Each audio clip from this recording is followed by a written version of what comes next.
mga bagong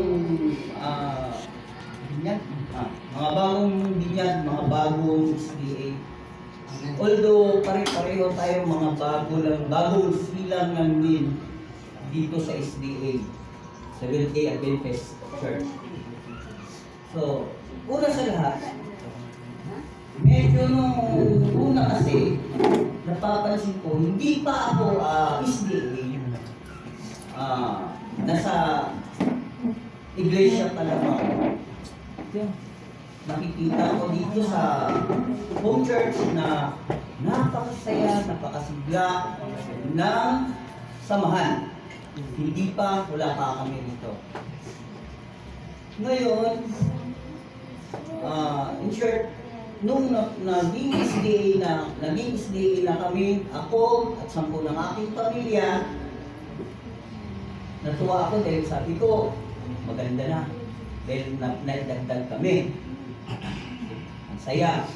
Saka, doon marami na akong napagdaan ng mga relihiyon. Pero, bukod tangi ang Seventh-day Adventist ang nagbibigay ng liwanag at nagbibigay ng katuparan sa aking mga tanong. Mga tanong na kinikimkim ko noon pa na ako'y galing Muslim. Kasi half Muslim ako, half Christian. Tatay ko Muslim. So, naging Katoliko. Lahat na mga yun ay marami akong naging, kumbaga, hindi ako sa sarili ko. Doon wala akong tiwala kahit kaninong tao. Hanggat sa dumating ang punto na na Bible study. Ayun, medyo, kasi sabi ko sa sarili ko, hahanapin ko, ibabalik ko yung ako.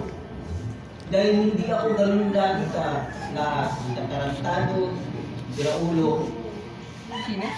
Bakit naging ganito ako? Kaya nagdesisyon ako na ibalik ko yung sarili kong ako na may takot sa Diyos, may pagmamahal sa Diyos, at bukod higit sa lahat, yung natatakot na gumawa ng pagkakamali sa kapwa-tao at sa Diyos.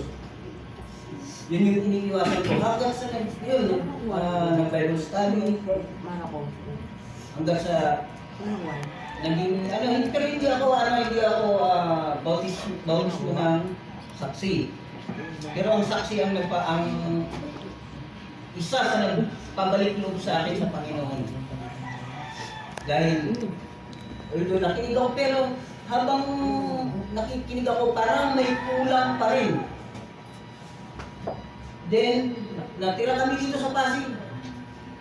Naging isa sa mga naging iglesia, yung si Giselle. So, nagdesisyon ako at ako ang aking asawa na total lang maganda siguro.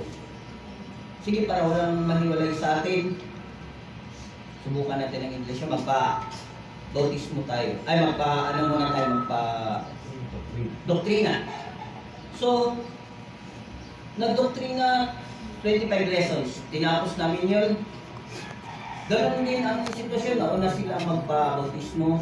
Dahil may mga tanong pa ako sa sarili ko na kailangan gusto kong itanong sa nagtuturo, nangangaral sa amin. Pero hindi pa rin mas nasagot. Although nagpa-bautismo ako, kasi nandun na yung pamilya ko. Nagpa-bautismo ako, pero marami pa akong katanungan na hindi nila nasagot.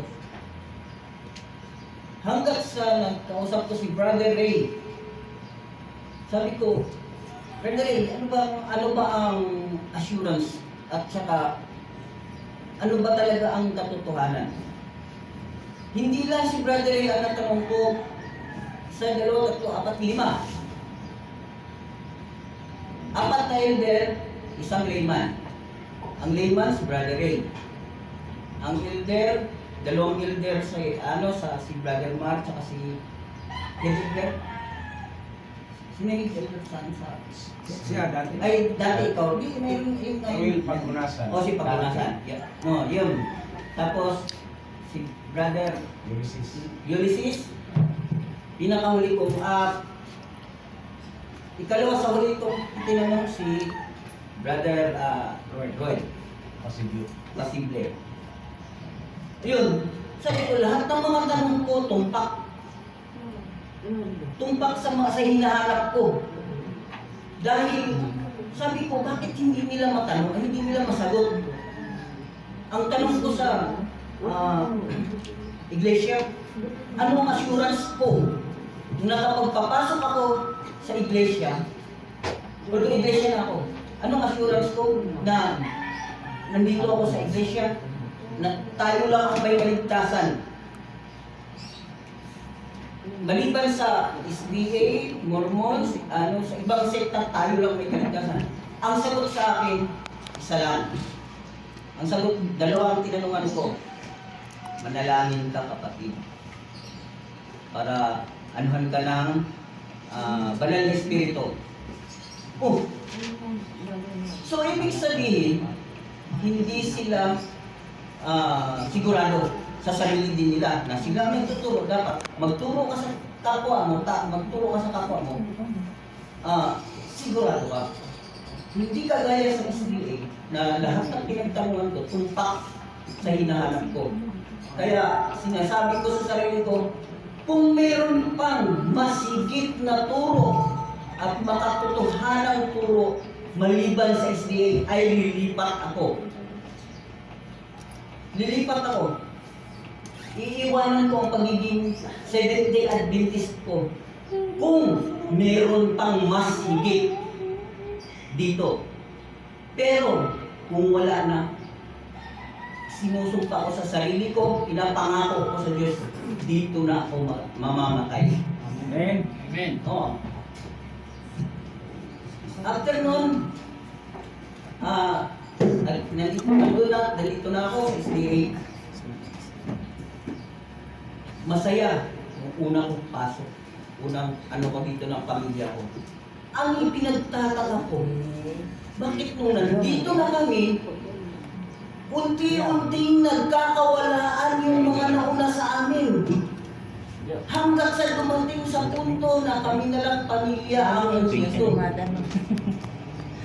Kaya dumating sa punto na nagtatanong ako sa sarili ko, anong meron sa pamilya ko na parang inaayawan kami. So,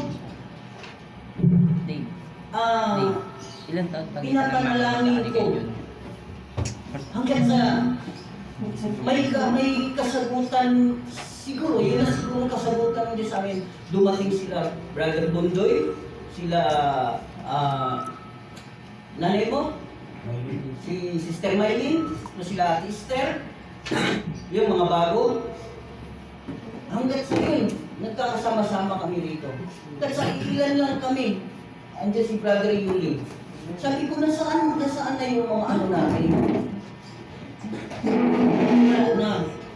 Pero, inaano ko, kasi sabi ko, kasalanan sa Diyos ang maghihinala ka.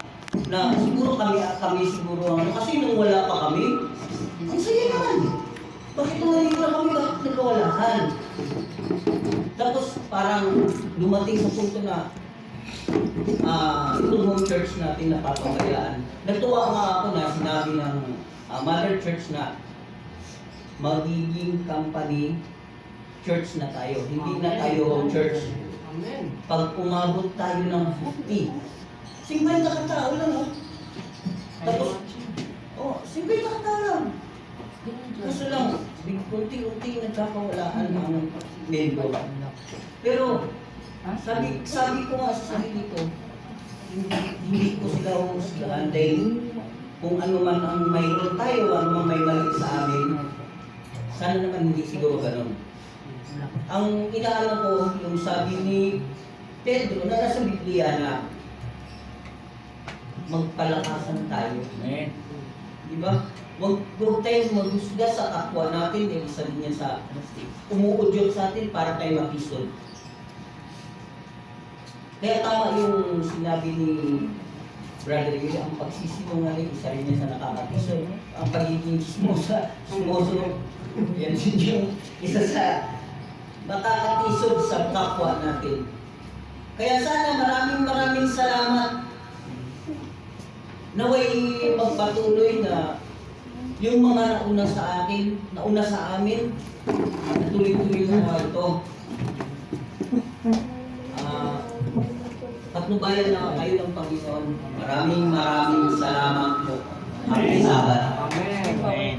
Happy Sabbath.